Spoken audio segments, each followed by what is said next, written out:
안녕하세요. 올해가 지나가기 전 사랑하는 남자친구와 결혼을 계획하고 있던 20대 후반의 여성입니다. 이제는 핑크빛 미래가 저희를 기다리고 있을 줄 알았는데, 제가 이런 사연 속의 주인공이 될 줄은 상상도 못했습니다. 제 남자친구는 무명 배우였습니다. 저는 광고회사에 다니고 있었고요. 광고에 필요한 배역들을 섭외하다가 어떤 영화의 단역으로 나온 남자친구를 보고 제가 첫눈에 반했습니다. 2달 가까이 혼자 영화만 돌려보며 마음고생을 했는데 그런 제 상황을 알게 된 친구가 자기가 다리를 놔줄 거냐고 묻더라고요. 친구는 당시 연예기획사에서 일하고 있었거든요. 그렇게 마침내 동화 속 왕자님 같던 남자친구와 소개팅을 하게 되었습니다. 이제껏 겉모습만 보고 사랑에 빠진 상황이었지만 한 번 만나보니 성격도 정말 좋더라고요. 별거 아닌 제 이야기에도 잘 웃어주고 저를 배려해주는 남자친구의 모습에 전 다시 한번 빠져들었습니다. 다행히 남자친구도 제가 마음에 들었던지 저에게 애프터 신청을 해왔고요. 그렇게 2달 가까이 연락도 하고 지내고 만나서 커피도 마시며 시간을 보냈습니다. 하지만 남자친구는 저에게 절대로 사귀자거나 여자친구가 되어달란 말은 하지 않더라고요. 서운하긴 했지만 이해는 할 수 있었습니다. 30대 초반이었던 남자친구는 연예계에 언제 본격적으로 진출할 수 있을지 크게 걱정하고 있었거든요. 혹시나 여자친구가 있다는 사소한 이유 하나 때문에 연예계 진출이 무산될 수도 있을 수도 있다 보니 저도 많이 조심스러웠습니다. 그런 남자친구에게 제가 해줄 수 있는 건 묵묵히 뒤에서 조용한 응원을 전하는 것뿐이었어요. 그렇게 반년 정도를 지내고 저는 마음을 접었습니다. 저도 하루하루 나이를 먹어가는데 언제까지 10대 소녀처럼 짝사랑만 하고 있을 수는 없었으니까요. 시련으로 아픈 마음도 달래고 이참에 제 능력이나 더 쌓을 생각으로 해외 유학을 준비하기 시작했습니다. 가서 어학연수부터 시작해서 기회가 되면 대학원까지 마치고 올 셈이었어요. 저희 아버지는 무역회사를 운영하고 계셨는데 몇 년 후에는 제가 물려받을 예정이었거든요. 아버지도 그 전에 더 큰 세상에 나가 견문을 넓히고 오면 좋겠다고 하셨고요. 저는 남자친구와 점점 연락을 줄였고 유학 생활을 준비하며 시간을 보냈습니다. 당연히 남자친구에게 별다른 말은 하지 않았습니다. 당시만 해도 사귀는 사이도 아니었는데 미주알고주알 말하고 싶지 않더라고요. 제가 훌쩍 떠난다고 한들 그쪽에서 궁금해하지도 않을 것 같았고요. 하지만 이 소식은 남자친구 귀에도 들어갔던 모양입니다. 출국을 한 4일 정도 앞두었을 무렵 남자친구에게서 연락이 왔습니다. 진작 말하지 못해서 미안하다며 지금이라도 자기 여자친구가 되어줄 수 있겠냐고 묻더라고요. 생각지도 못한 뒤늦은 남자친구의 고백이 난감했습니다. 아직 마음이 남아있긴 했지만 그렇다고 제 계획을 수정하거나 취소하고 싶지는 않았거든요. 남자친구에게 기다려줄 수 있겠냐고 물으니 그러겠다 했습니다. 그 이후로 한동안 문자와 전화로 서로 안부를 물으며 지냈어요. 하지만 한 1년쯤 되었을 무렵 남자친구가 저에게 할 이야기가 있다고 하더라고요. 얼마 전 중소기업에 취직을 했다고요. 벌이도 변변치 않고 집도 넉넉지 않은데 결혼을 생각하면 이대로 있을 수가 없었다고 했습니다. 솔직히 저는 표현은 안 했지만 남자친구가 그런 결정을 내렸다는 게 정말 기뻤네요. 그리고 얼마 지나지 않아 아버지로부터 충격적인 소식을 듣게 되었습니다. 얼마 전 어머니가 뇌출혈로 쓰러지셨다는 거예요. 다행히 바로 곁에 아버지가 계셨기에 골든타임을 지킬 수 있었고 지금은 괜찮아지셨다면서 그동안 멀리 있는 딸이 걱정할까봐 말씀을 못 하셨답니다. 매일같이 통화하던 엄마가 감기로 목소리가 안 나온다며 문자만 했을 때 제가 눈치를 챘어야 하는데 스스로 얼마나 한심하던지 속상한 마음에 며칠 동안 시도 때도 없이 눈물만 흘렸습니다. 그리고 고민 끝에 저는 유학 생활을 정리하기로 했어요. 이런 일이 한 번이라도 더 생긴다면 제 자신을 용서할 수 없을 것 같았거든요. 그렇게 한국에 들어왔고 당연히 남자친구와도 재회하게 되었습니다. 남자친구는 지금이라도 자기의 여자친구가 되어주면 안 되겠냐고 다시 한번 고백을 해왔고 이번엔 저도 좋다고 했습니다. 조금 멀리 돌고 돌았지만 저와 남자친구는 결국 만났어야 할 인연이라고 확신했어요. 한국으로 들어온 저는 전보다 더 좋은 조건으로 모기업 마케팅 부서에 들어가게 되었습니다.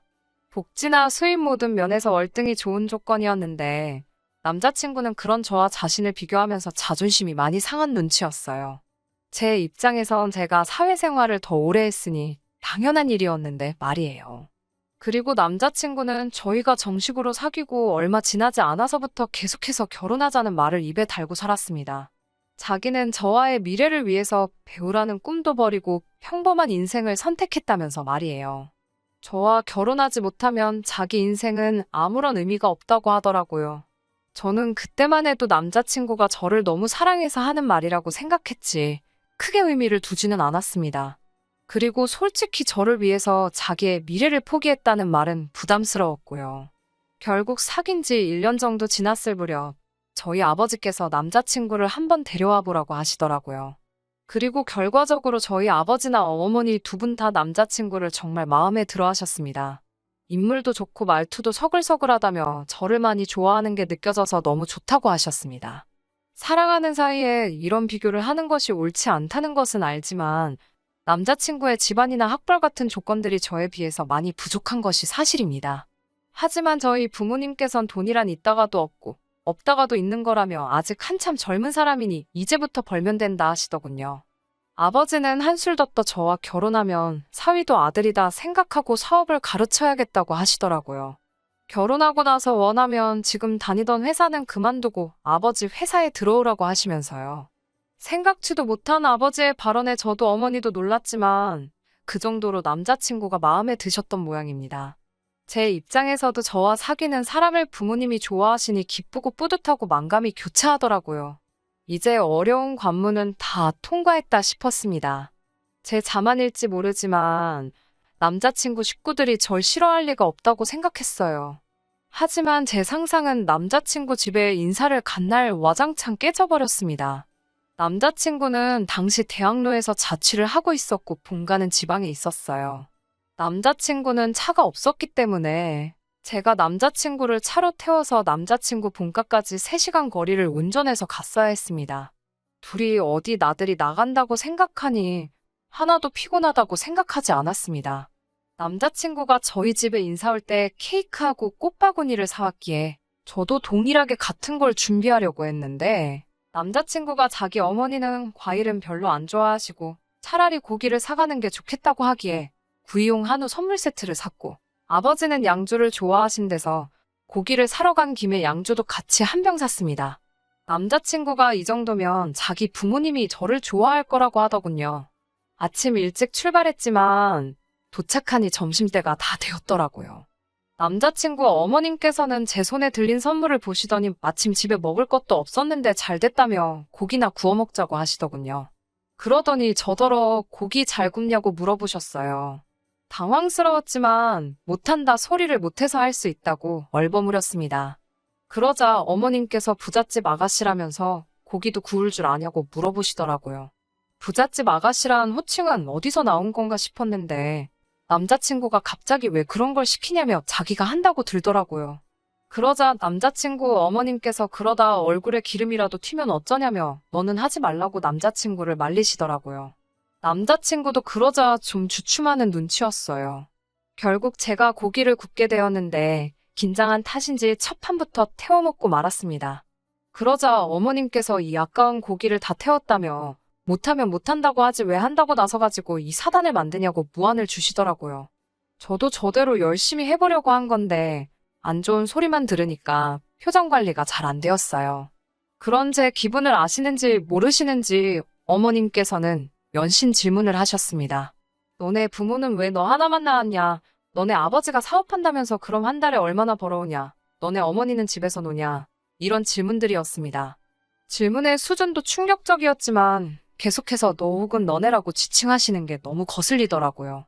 남자친구가 듣기에도 좀 거북했는지 나름대로 나서서 자기 어머니를 말려보려고 하더라고요. 하지만 어머님은 자기가 뭐 못할 소리 했냐고 하시면서 저더러 불만 있냐고 물어보시더라고요. 그러더니 좀 사는 집딸이라고 유세 부릴 생각하지 말랍니다.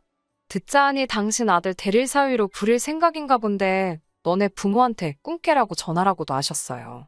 그러면서도 저더러 결혼할 때 집 하나는 해올 수 있냐고 물어보셨습니다. 도대체 왜 저한테 이렇게 못되게 행동하시는지 이해할 수가 없었어요. 그래도 진짜 참아화를 낼 수는 없으니까 최대한 웃는 얼굴로 있으려고 노력하고 있었는데 어머님께서 절 보더니 넌 아까부터 왜 그렇게 웃냐면서 복 떨어지게 실실 웃는다고 어른 앞에서 그런 표정하는 거 아니랍니다. 남자친구가 어머님께 도대체 왜 그러시냐면서 저더러 그만 나가자고 그랬어요. 저도 모르게 그 순간 눈물이 핑 도는데 어머님께서 아버님께 절 가리키며 좀 보라고 아주 여우가 따로 없다 하셨습니다. 결국 제가 남자친구한테 아무래도 인사드리러 잘못 온 것 같다고 말하고 먼저 자리에서 일어났습니다. 감정이 너무 상해서 안녕히 계시라는 인사도 안 나오더라고요. 그렇게 집에 오려고 차에 올라탔는데 남자친구가 그럼 자기도 가겠답니다. 그런데 남자친구를 차에 태워주기도 싫더라고요. 솔직히 말하면 아예 꼴도 보기 싫었어요. 자기 부모님이 저를 그렇게 싫어하는 걸 정말 몰랐을까 싶더라고요. 저는 남자친구에게 알아서 올라오라고 했습니다. 남자친구 표정이 순식간에 어두워졌지만 그런 걸 신경 써줄 마음의 여유가 없었어요. 저 먼저 차 끌고 올라왔고 남자친구에게 계속해서 걸려오는 전화도 문자도 전부 다 무시해버렸습니다. 이런 사정도 모르고 저희 부모님께서는 인사는 잘하고 왔는지 물어보시더라고요. 올라오는 차 안에서 제 마음이 많이 진정이 됐는지 눈물은 더 이상 나오지 않았어요. 저는 부모님께 양쪽 집안 분위기가 많이 다른 것 같다는 식으로 대충 둘러대고 나중에 말씀드리겠다 했습니다. 하지만 절 낳고 길러주신 분들이니 당연히 뭔가 이상하다는 생각은 하셨을 거예요. 다만 제 기분을 배려해 주시느라 더 묻지 않으셨던 거겠지요. 이튿날 일어나 핸드폰을 확인하니 남자친구로부터 40통도 넘는 전화가 걸려와 있었습니다. 미안하다는 내용의 문자도 수십 통이 와 있었고요. 그 연락을 보는 순간 다시 어제 안 좋았던 감정들이 떠오르면서 머릿속이 복잡해지더라고요. 남자친구가 서울에는 잘 올라왔는지 출근 준비는 잘하고 있는지와 같은 쓸데없는 걱정도 되었고요. 점심시간이 되었을 무렵 모르는 번호로 전화가 걸려왔습니다. 평소라면 받지 않았겠지만 회사에서 진행 중인 프로젝트가 있었기 때문에 안 받을 수가 없었어요. 그런데 거래처 사람이 아니었습니다. 남자친구의 부모님이셨어요. 어머님이 말씀하시고 뒤에서 아버님이 뭐라고 한마디 더 하시는 게 어렴풋이 들려왔습니다. 어머님이 저더러 어디냐며 얼굴 좀 보자고 하시더군요. 저는 더 하실 말씀이 남으셨냐고 물었는데 어머님께서는 일방적으로 어떤 장소와 시간을 문자로 보내주셨습니다. 그냥 무시해버릴까도 생각했지만 아직 남자친구랑 헤어지기 전이기도 했고 헤어질 때 헤어지더라도 도대체 왜 저한테 그러시는 건지 이유라도 알아야겠다 싶었습니다. 그렇게 며칠 뒤 어머님이 말씀하신 장소에 나갔습니다. 어머님께서는 저를 보더니 지난번에 말이 너무 심했다면 미안하다고 사과를 하시더군요. 병 주고 약 주고도 아니고 이게 무슨 상황인가 싶어서 아무 말도 하지 않았습니다. 그러자 저더러 너는 어른이 말을 하면 뭐 대꾸가 있어야지. 생글생글 웃기도 하고 그래야 뭐 예쁘다는 생각이 들지 않겠냐고 짜증을 내시더군요. 지난번엔 웃고 있다고 뭐라고 하셨으면서 오늘은 안 웃는다고 뭐라 하시니 더 할 말이 없었습니다. 무엇보다 어머님이 저를 대하시는 태도에는 하나도 변화가 없었으니까요. 어머님은 저에게 단도직입적으로 물어보실 게 있다고 하셨습니다. 만약에 이 질문들에 제대로 대답을 하면 당신 아들과 결혼하는 걸 허락해 주신다면서요. 이미 저는 남자친구와 헤어지는 쪽으로 결정을 내린 상황이긴 했지만 그 질문들이 궁금하긴 하더라고요. 어머님께서는 저에게 결혼할 때 집을 해올 수 있는지 물어보셨습니다. 솔직히 저희 아버지라면 해주시고도 남으실 분이지만 저는 못 해간다고 말씀드렸습니다. 저도 모아둔 돈이 많은 편은 아니어도 좀 있었는데 남자친구는 거의 없었으니까요. 어떻게 어머님 기분이나 자존심이 상하지 않도록 제가 대답할 수 있을지 잠깐이나마 고민해봤지만 딱히 별다른 방법이 떠오르지 않더라고요. 결국 제가 다시 여쭤보게 되었습니다. 만약 제가 집을 해가면 집안에 혼수랑 예단을 남편이 해오는 거냐고요. 그러자 어머님께서는 혼수야 남자친구가 자취하면서 쓰는 거 쓰면 되고 예단은 원래 여자가 남자 쪽에 하는 거라며 저더러 그런 기본적인 것도 모르고 결혼을 하겠다는 거냐고 혀를 차시더군요. 어머님의 행동 하나하나가 제 신경을 날카롭게 만들었습니다. 저도 더는 어머님의 구박을 참을 수가 없어서 다시 여쭤봤습니다. 왜 제가 집을 해와야 하냐고요. 그러자 어머님이 어이없다는 듯 저를 쳐다보시더니 거울 좀 보랍니다. 제 인물에 당신 아들이 가당키나 하냐고요. 그러면서 저만 아니었으면 당신 아들은 대스타가 될 인물인데 저 때문에 당신 아들 팔자가 꼬였답니다. 그걸 보상받으려면 집 한 채로도 부족하다며 그나마 저희 집이 잘 산다니 허락해주는 줄 알라고 하셨어요. 그러면서 어머님은 처음부터 남편 뒷바라지나 하고 현모양처 같은 며느리 보려고 했지 돈 몇 푼 있다고 목에 힘주고 당신 아들 마음 고생시키는 며느리는 트럭으로 갖다 줘도 싫답니다. 솔직히 말해서 처음에 반했을 때나 남편이 왕자님처럼 보였지 지난번 어머님한테 된통당하고 나서 곰곰이 생각해보니까 그 인물도 별거 아니다 싶었거든요. 그런데 어머님이 이리도 자신만만하시니 저도 모르게 웃음이 터져나왔습니다. 저도 남자친구 같은 사람 이제 트럭으로 갖다 줘도 싫다고 그랬어요. 어머님은 순간 당신이 뭘 들은 건가 싶으셨는지 저더러 다시 말해보라고 하셨습니다. 그래서 제가 어머님께 물었습니다. 남자친구가 그나마 반반한 얼굴 빼고 가진 게 뭐가 있냐고요. 학벌이 좋길 한지 직장이 좋길 한지 하다못해 부모님이 돈 꽤나 들고 계시는지 말이에요. 그러자 어머님께서는 옆에 있던 물잔을 테이블에 내려치시면서 저더러 말 다 했냐고 소리를 지르셨습니다. 저는 어머님께 말할 틈을 주지 않고 한마디 덧붙였습니다. 제가 어머님이면 아들이 이렇게 잘 사는 집 아가씨랑 결혼한다고 데려오면 이게 웬 떡이냐 싶을 것 같다고요. 막말로 저한테 잘만 해주셨으면 집이며 회사며 다 남자친구게 될 수도 있었는데 어머님이 아들 인생의 초를 치시네요라고 한껏 빈정거려봤습니다. 그러자 어머님은 뒷목 잡는 흉내를 내시면서 너 지금 말 다 했냐고 물으셨어요. 저도 이때는 악에 받친 상태라서 어머님께 하려면 끝도 없는데 이제 상대해드리기도 싫으니 다시는 연락하지 마시라 했습니다. 그리고 그 잘난 아드님도 돌려드릴 테니 평생 옆에 끼고 고기 구워 먹이고 밥해 먹이고 하고 싶으신 대로 다 하시라 했습니다. 그리고 늦게나마 제 연락을 받은 남자친구가 카페로 뛰어왔어요. 남자친구는 사람들이 다 쳐다보는데도 아랑곳하지 않고 어머님께 도대체 왜 이러시는 거냐고 거의 울부짖다시피 소리를 쳤습니다. 어머님께서는 그 와중에도 남자친구에게 얼굴 알려진 사람이 사진이라도 찍히면 어쩌려고 그러냐면서 아들 걱정뿐이셨습니다. 그제서야 전 어머님이 저에게 왜 그렇게 적대적이었는지 조금 이해할 수 있었습니다. 어머님은 나름의 방법으로 아들을 사랑하고 계셨던 거지요. 그리고 그런 어머님 눈에 저는 방해꾼이었을 테고요. 그런 어머님의 광기 어린 아들에 대한 사랑을 보고 나니 정말 이 결혼은 못하겠다는 확신이 들었습니다. 집이나 혼수, 예단의 문제가 아니라 그냥 저 둘의 사이에 제가 끼고 싶지가 않았어요. 저는 남자친구에게 헤어지자고 했습니다. 어떻게 말해야 할지 몰라서 연락을 피한 건 미안하지만 도저히 어머님을 가족으로 받아들일 자신이 없다고 했습니다. 그리고 내가 뭐가 부족해서 이런 수모를 겪어야 하는지도 모르겠다고요. 남자친구는 울면서 우리가 어떻게 만났는데 이렇게 헤어지자는 거냐며 자기에게 기회를 한 번 더 달라고 하더군요. 그런 남자친구의 모습을 보니 가슴이 찢어질 듯 괴로웠지만 부모 자식은 천륜인데 어머님을 피해서 우리가 살 수도 없는 노릇이고 제가 빠지는 게 맞겠더군요.